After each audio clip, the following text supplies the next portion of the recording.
Hello viewers, আসসালামু আলাইকুম। মুই এমডি জুয়েল ভাই। মুই কিন্তু আজকে বরিশাল চকের ভিডিওটা তুলে দিলাম। আজকে শুক্রবার কী অবস্থা দেখেন। ফুটপাতের দোকান কিন্তু সব কিন্তু চকের এপাশে ওপাশে দোনো পাশে কিন্তু জুতার দোকান আর এবং কিন্তু এখানে থ্রি পিস এবং সেলোয়ার কামিজ এখানে কিন্তু আসলে চুরি টুরি যা আছেন সব কিন্তু লইয়ে সবাই বইছেন। দেখেন দর্শক, মুই এমডি জুয়েল ভাই ভিডিওটা তুলে দিলাম বরিশাল। এখানে অনেকজনই জানেন না যে শুক্রবার এই জায়গায় বেচা কিনে হয় ফুটপাতে।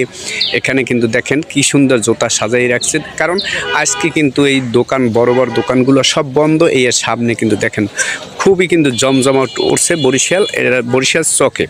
জমজমাট ব্যবসা কিন্তু এখানে শুরু হয়েছে ফুটপাতের। এখানে যারা আছেন আসলে গরিব ধরে তারা কিন্তু আসলে এই যেদিন দোকান খোলা থাকে সেদিন কিন্তু উপস্থিত হইতে পারেন না। তাছাড়া কিন্তু আজকে শুক্রবার বড় বড় দোকানগুলো বন্ধ, যার কারণে আজকে কিন্তু সবাই আসলে মাল জিনিস লই বসে।